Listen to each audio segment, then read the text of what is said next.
They deserve the funds. They should open up a YouTube page. They deserve it. Omar, listen. I'm talking buku money a month. First, like y'all deserve. Listen to me. If I want to do that, I will do that on my own time and in my own thoughts to make it happen. But me changing something because somebody is doing something to me is crazy work for you to suggest that. No. Just think about what you're saying. Yeah, but I'm dealing with a crisis right now, and now you're trying to tell me how to fucking solution something. That's not a solution to this problem. You're adding to the problem. Because you're normalizing the cockroach. Listen to me. You about to take a flight. Because you're normalizing the bullshit. It is invasive for somebody who is supposedly blocked from spaces to be able to come into a clubhouse room and to stream them without their fucking permission. That's the point here. I'm not worried about no damn money. All y'all worry about is trying to chase the damn dollar. I ain't gotta chase money. Money chase me, motherfucker. I don't chase money.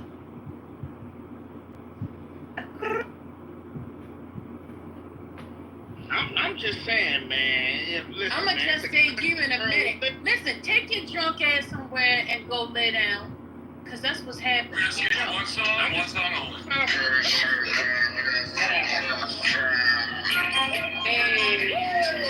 Hey. Ow. Hey. Woo.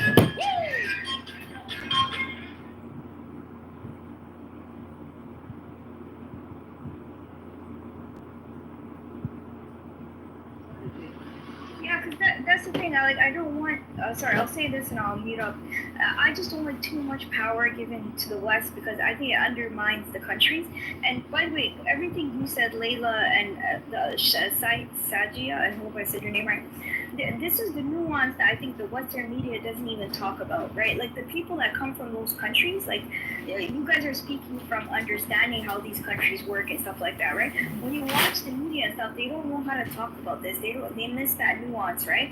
That there is a major war, right? You could argue there's a major war between Muslims versus like Jews with Israel, right? But there's other conflicts going on, tribal or sectarian, like Shia and stuff. And I'm glad you mentioned that because those are all part of it. It's not about, I'm not saying this to take the blame off Israel, none of that. I'm just saying that all of these things are happening at the same time. And that's why I like talking to people on Clubhouse. Thank you. You know, just as a just quick point, you know, I think it's fascinating thing just to, for people to reflect on is see that how Donald Trump had to deal with the Iranian situation, right? And it shows the strength of the American system because he actually... I think it's fascinating the fact that you think you have the right to the land and you're not even fucking Jewish. All right, cool. No, it's fascinating to think that you can actually think. Yeah, cool. But the point that that's good. Back to something real. The point is saying, you see, no one cares what you think, bro. No one cares. Really. Everybody, if they did, you wouldn't have to say what you said, right? So the point is just saying that you see the strength of the American system, and this is a reason why when we talk about American dominance in the world, we're not just talking about this idea of like subjugating people, but rather giving them instruments of change, right? So for example, Trump wanted to go further in Iran, but he said, you know what? Let's take this victory and let's get out of there.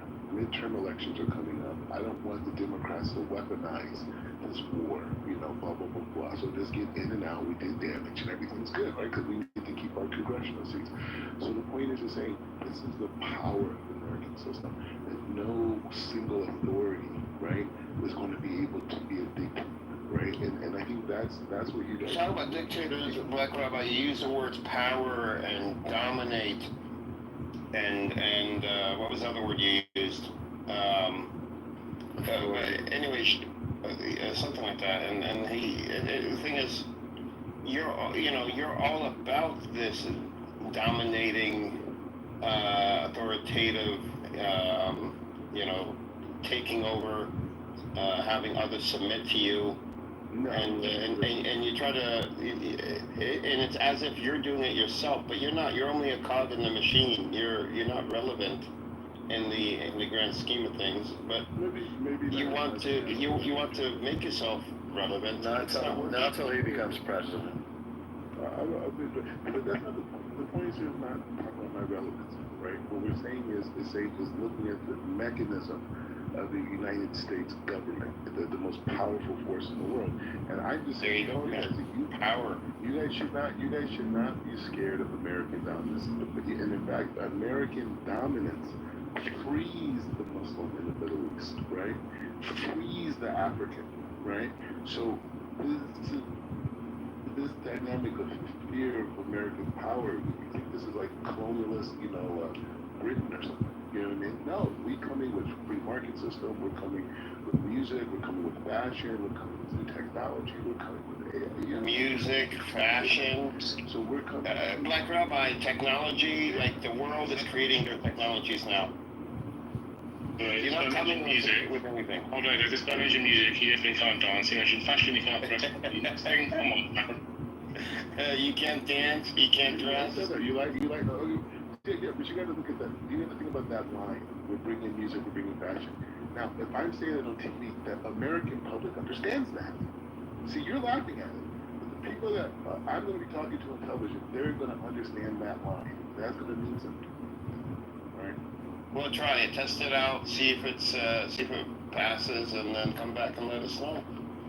Here, let me give you an example. Right now, it isn't. Let me give you an example. Like in the I don't know what era it was, but if you notice, like rap, hip hop music, they never used lyrics like Louis Vuitton, Gucci, Versace.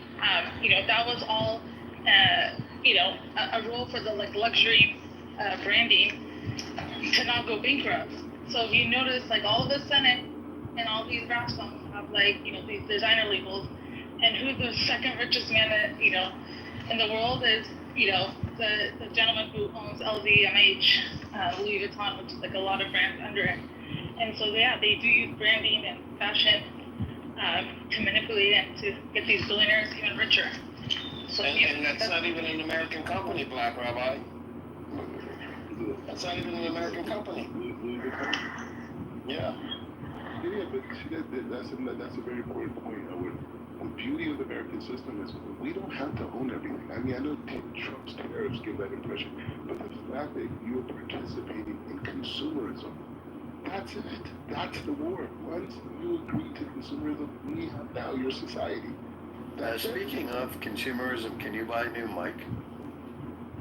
That would be nice. And buy it from China. They make better quality mics than what you could find here in the U.S. But what are your thoughts back to Iran and America, like the whole funding purpose, right? So if you look at it after a week of bombing, I mean, obviously America is going to provide missiles and weapons and provide funding for the war, where China and Russia agreed with Iran.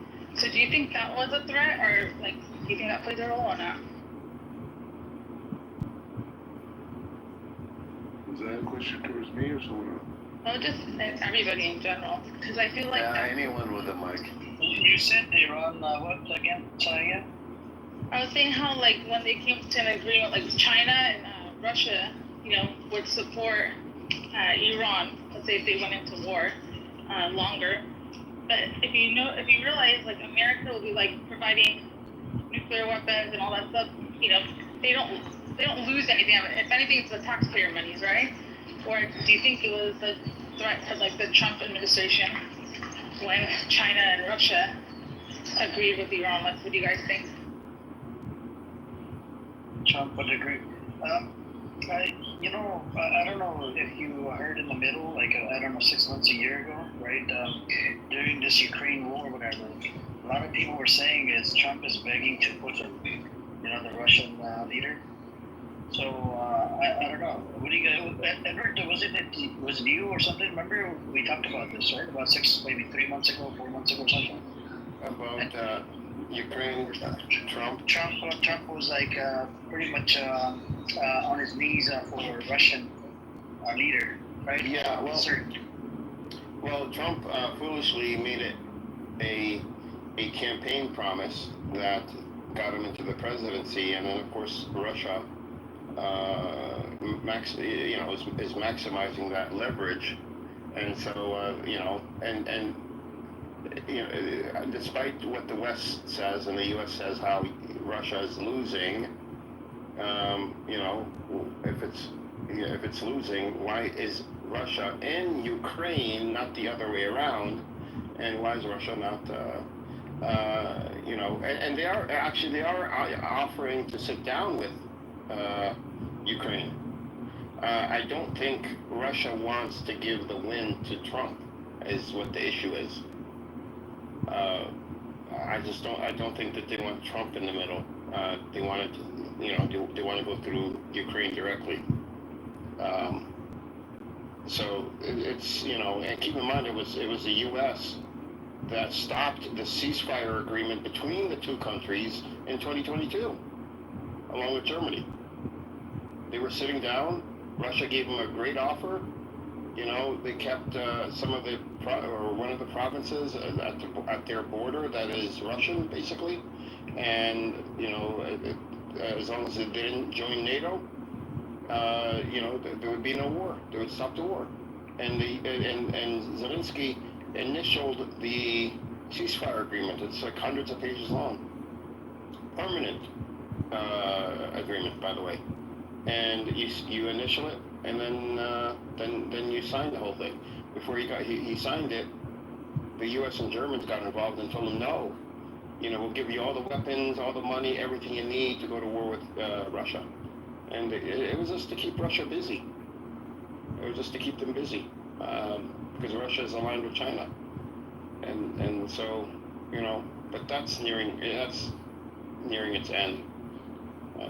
There's no more fight in that war left.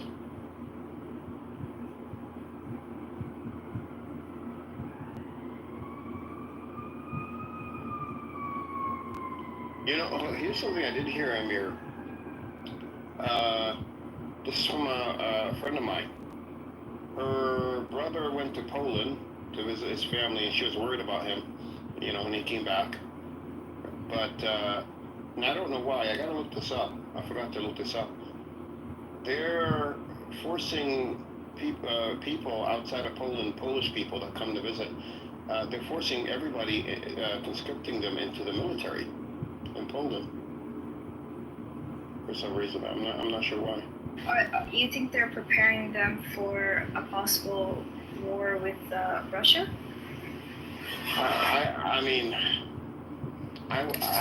People say NATO already declared. NATO basically, in many ways, is the language. If you look at the German council or whoever, their language is that that NATO in essence is going to go to. You know what I mean? Like that's it's not said. It's not exactly. I mean, they are funding Ukraine right now. I mean, that's pretty much a declaration of war. But the question is of expanding. If they're going to go and get rid of Putin, now's the time.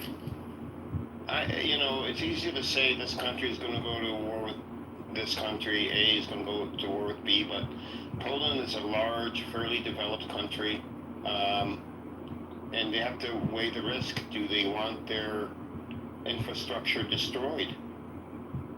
Because if it's destroyed, there's nobody out there that's going to help them rebuild. Like, unlike Israel, they don't have an American backer. They don't have an infinite amount of money to pour into their country.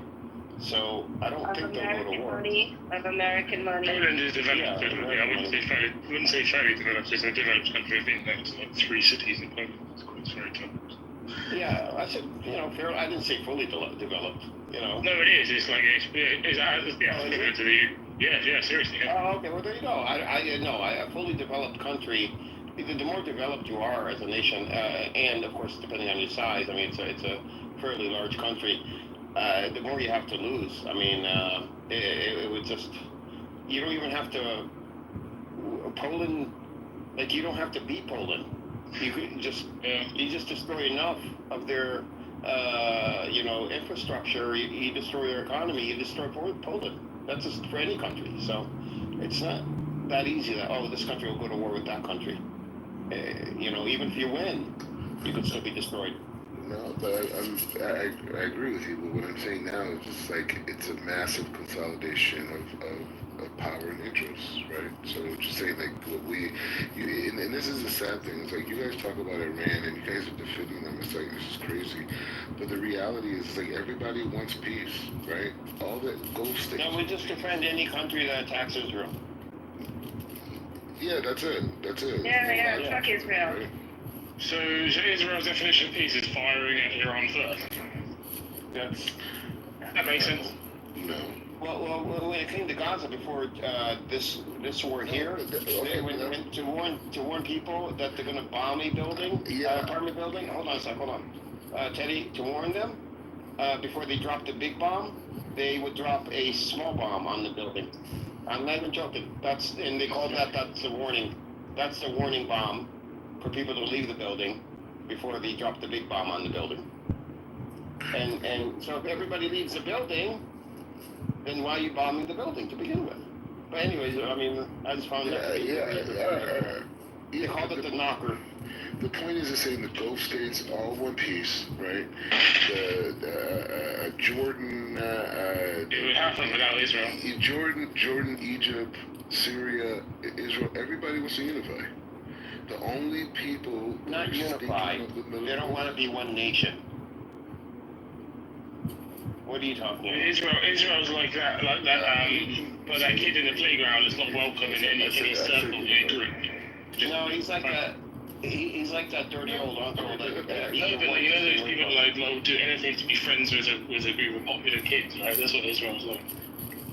That's fine. I don't have a problem with that analogy, but the point I'm saying is still Syria wants to be. Syria and Israel are in communication every day. They're normalizing. It's happening. Two, Jordan and Egypt are already partners, right? Already partners, right? And then now you have the people in Qatar who have generally been anti, right? They're joining the party with the UAE and Bahrain and Saudi. They're joining that party. We're going to have a Middle East that's completely unified. We have to get rid of it. You're forgetting something, Black Rabbi. Saudi Arabia is not going to join until there is a solution for the Palestinians to have their own. It's BS. It's BS. You, I don't know. And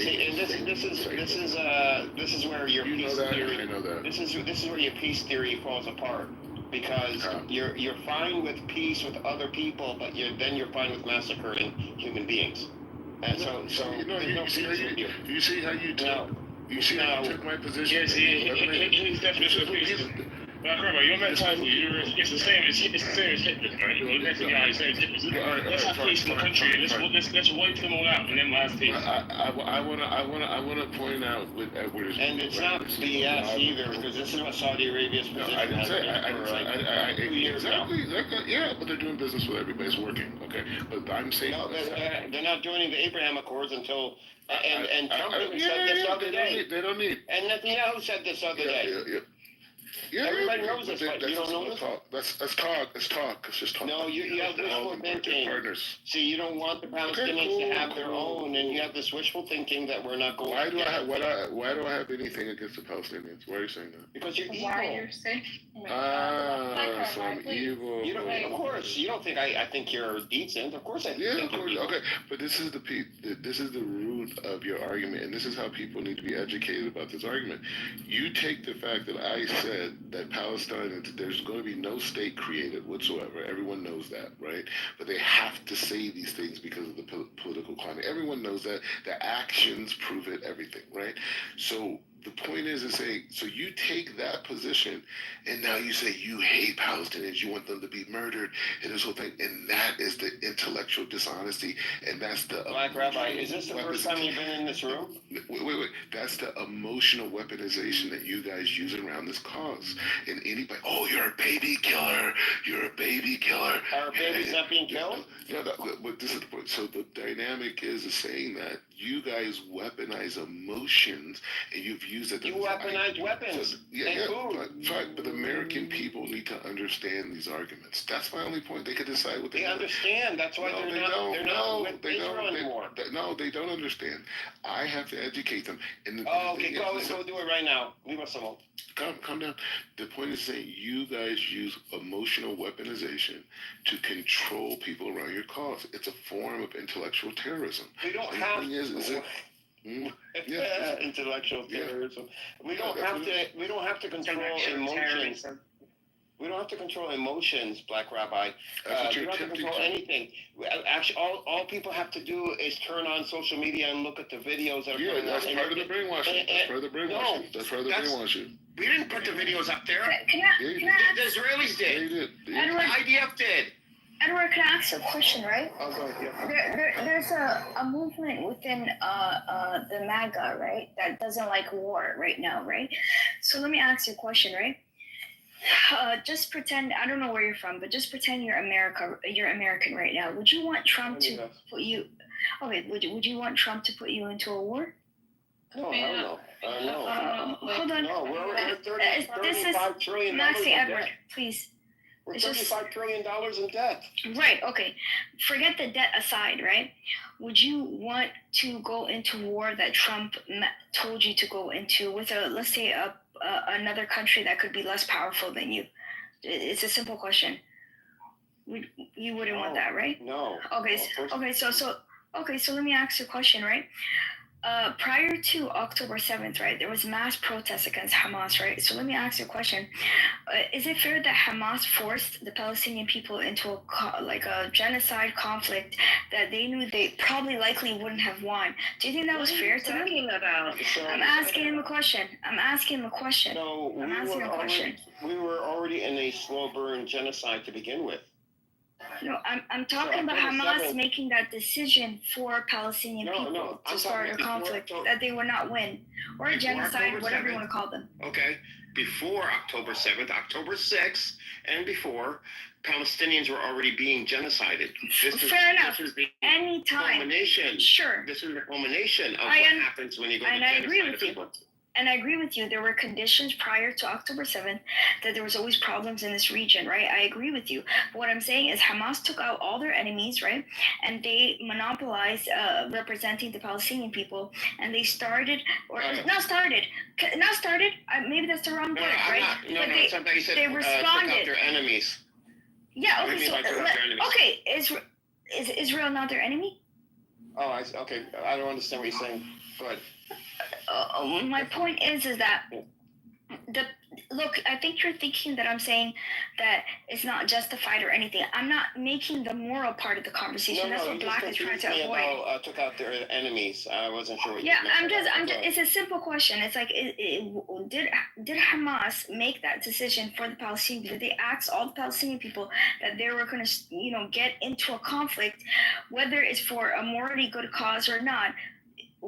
Like, do you think that any of them had reservations? Did they all want to be martyrs? Did they all want to be, part of a conflict? Because you right now wouldn't want Trump to make that decision for you and force you into a conflict, correct? But you seem to think that all Palestinian people want to be martyrs and forced into a conflict. Why is that? What? So that's a great argument, it was for me. And I'm using it. Black Rabbi. It was for me. It's a great argument. It was for me. No, I'm curious. Black Rabbi. So it's hypothetical. In 2023, my two cousins that died on the by the IDF, they didn't choose to die. The thousands and tens of thousands of Palestinians have died since 1967 and to present. In the West Bank. There's forced conscription, right? With Israel, no, is that not? Wait, no. Let me make it clear. My two cousins. One of them that was in his house when the Israelis came to his door and shot him dead, and my other cousin who was walking down the street and saw someone get shot and went to help him, and 20 years old and was shot in the head. Both passed away in 2023. No one asked them if they can live or die. Israel's not asking us Palestinians if we can live or die. They're only giving us one choice: to die. You're not answering. So they're Answer killing her us. question. Answer her question. They're killing us. Would you Shut up, Beverly. Hold on, because I would ask the same thing for Israeli people, So right? I'm showing No, it's I not know. equivalent. I know. I'm not trying to say equivalent. Why is everything equivalent? No, Hold no, on. understand what's your point. What are they Let me- supposed to do? Let me answer. Wednesday, that's my point. Hypothetical. Yeah. What are they supposed to do? They have no choice. They have to go into the conflict. Yes, that's my point. They have no choice.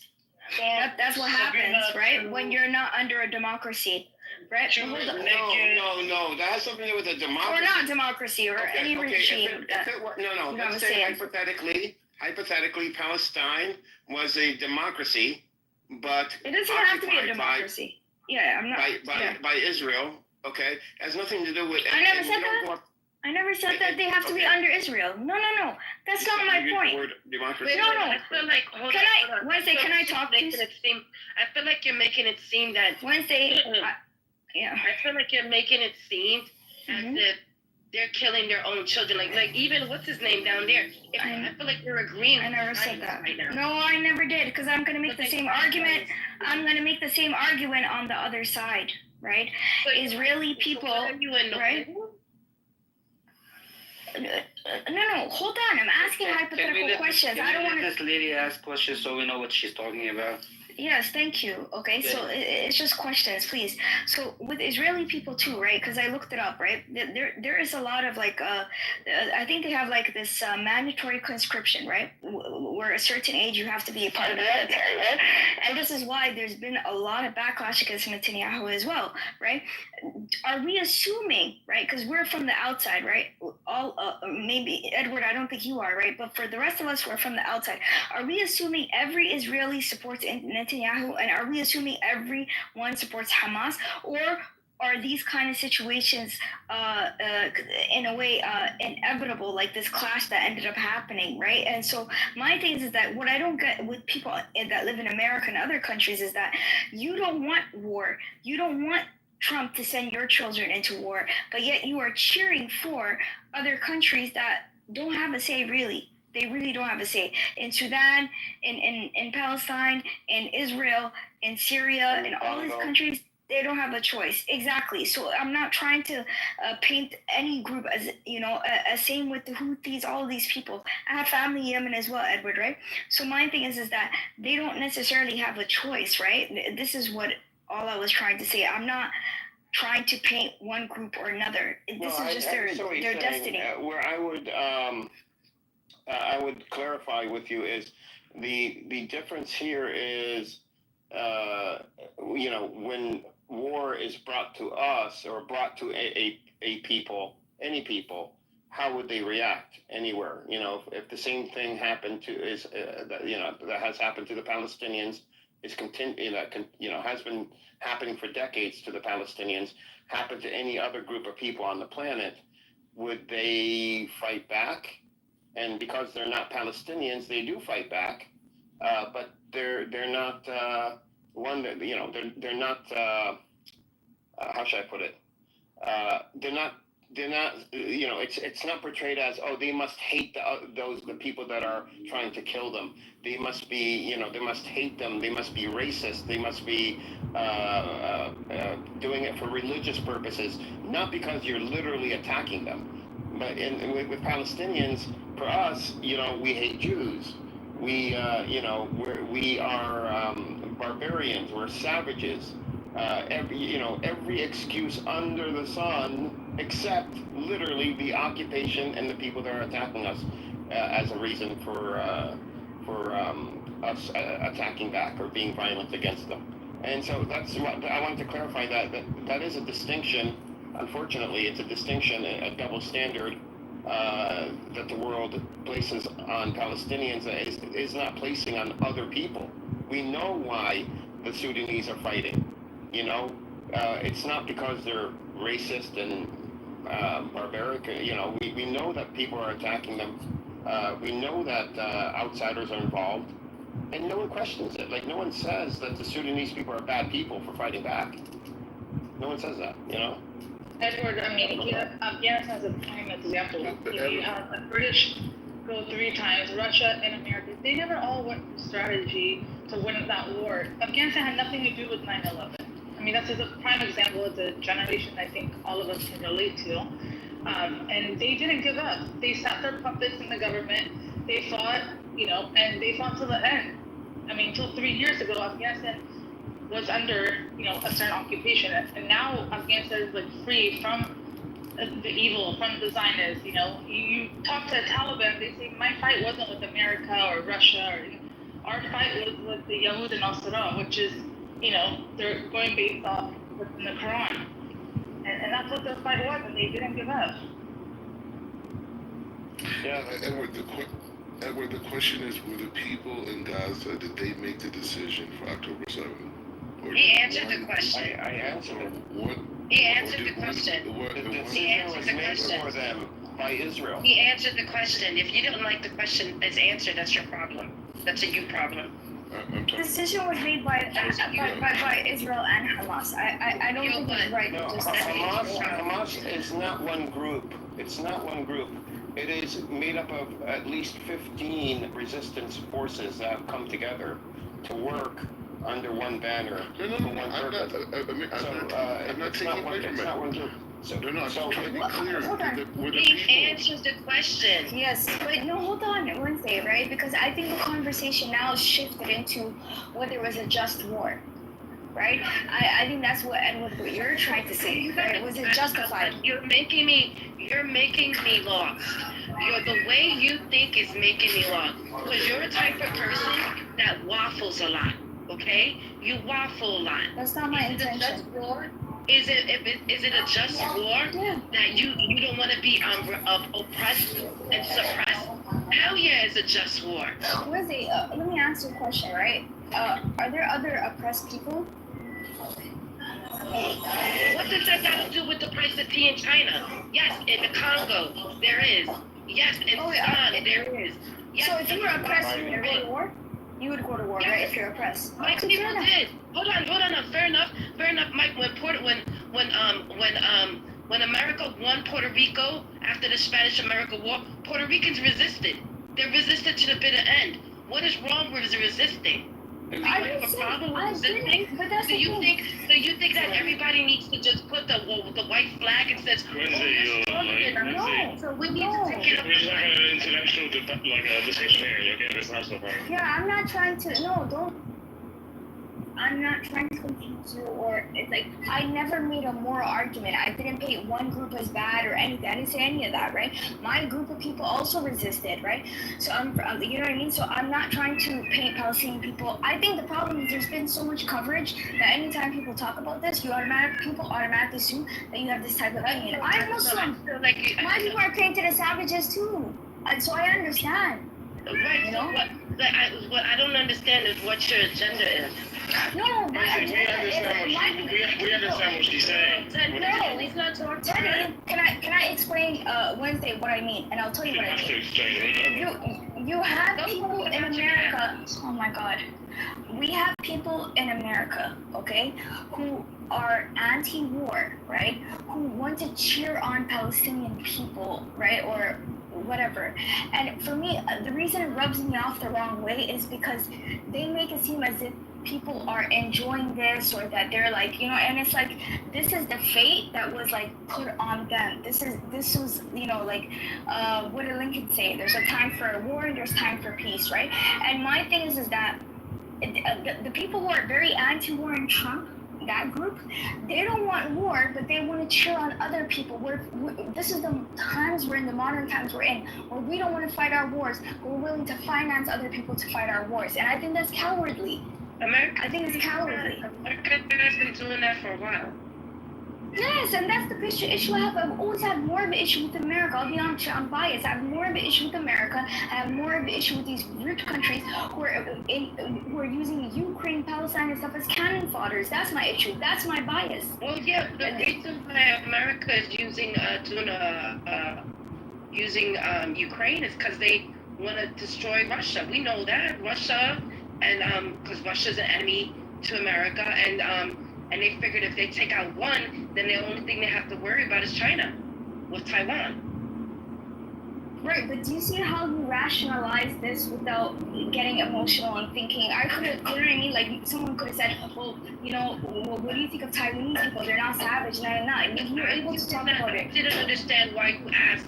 My problem was if you would have to ask everybody else in the panel, I could have understood the hypothetical. But the fact that you asked Edward, who's a Palestinian himself, who has lost family members there, I didn't know that. that was what threw me off. Oh, I'm sorry. I honestly did not know that until he went into But this room is made to have a conversation of the Palestinians. I understood. I understood. I didn't assume that everyone was Palestinian. I'm sorry it was insensitive. No, it's no, Well, she actually thought he was American only, didn't she? She actually did, which. yeah, because of my white voice, and yeah. No, but no, I do want to make a point here, which does get me pissed off. Because he said Yemen. Yemen is literally throwing, shooting missiles at Israel right now, and nobody's saying that the Yemenis people are anti-Semitic or hate Jews.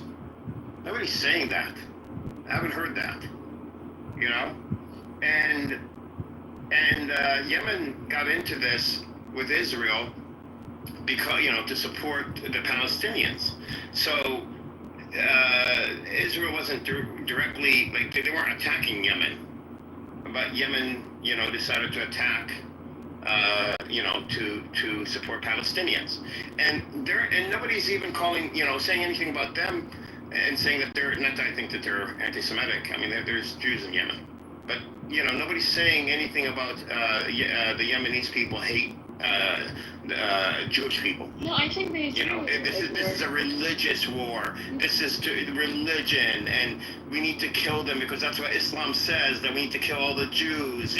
But this is exactly what is said when it comes to Palestinians, and we're the ones being occupied.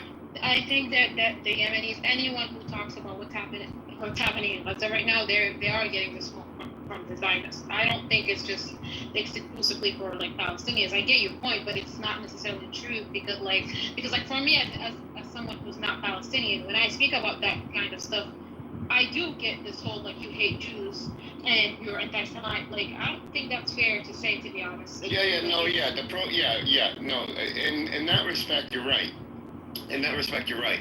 I'm talking about the Yemeni people themselves, even in the news, or whenever there's a conversation about what's happening, what the Yemenis are doing in Israel, they do get the smoke. They do call them anti-Semite. They do say that they. But I don't hear them say. That's the thing, though. In the news, the media, I don't hear them saying that the Yemeni people are anti-Semitic or they're going after Israel because they're Jews. I've heard it as well. I don't know if you haven't heard it, but I have heard it. That definitely has been said. We spent, Israel has spent decades convincing the world that the reason that we are attacking Israel is because we hate Jews, and it's just what we want to do, and we would rather kill a Jew. We love killing Jews more than our own children. I think that's Golda Meir who said that. And so we are, in the last decade or so, have started ongoing visibility, being live with audio, values transparency, seeks to shape his public narrative more closely, targets a broader, younger audience through video platforms. So it's just he's trying to train himself with our content, hide behind our content. Because he could do all this without us, all of it,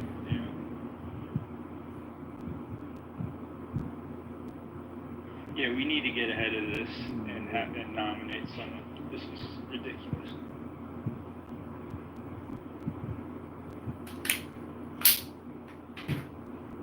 It's just unacceptable.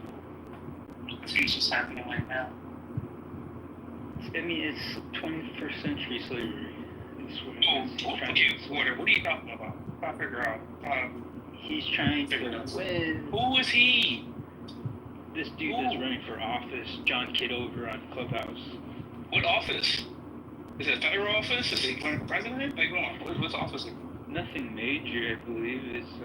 He's running for Congress. No. Hold on. He's He's currently not serving in Congress. He's a Republican candidate running for the House of Representatives. He's trying to become a congressman. So what did that do with slavery again? He's using you to become a congressman, saying that you voted, that you're his people, you're his, he's serving you. He's not. He's trying to make you serve him and get him paid by just existing.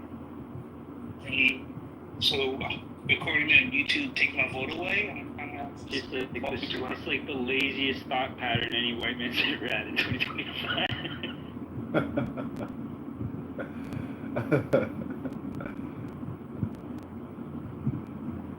Well, Clubhouse is already, down here. Voice of you, right? We had a conversation with you next. That's fine.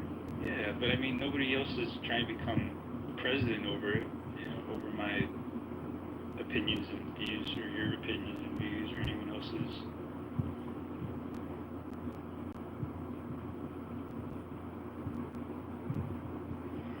I'm very interested, who's going to take up the reins for the Black Party. They really screwed that for, for a while, but I feel like that could come back. I'll look it up. Wait, what? The Black Party? The Black Party, remember? When, they used it for the longest. Remember the whole Vote or Die campaign? They used him, like when his star was still rising. And, once it started fading, they got rid of him. But the Black Party is what he came up with because he got sick of being their, whipping boy. But that wasn't something he came up with. It was something they let him be the face of, and it ended up blowing up in our face.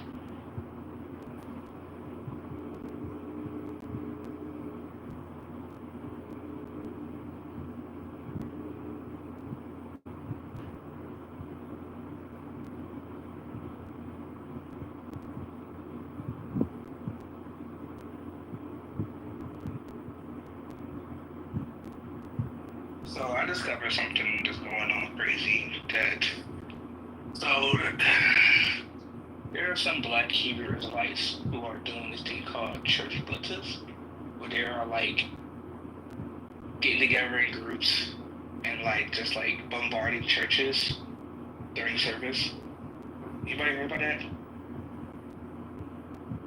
It's coming in. They going in. I haven't heard that. Yeah, they're coming in groups. Yeah, they come in big groups, they get together, and they call it a Bible blitz, where they go in and start during church service, and start interrupting the church service and reading, or reading outside the church and causing disruption. Yeah, it's been going on a lot actually. Let's see before.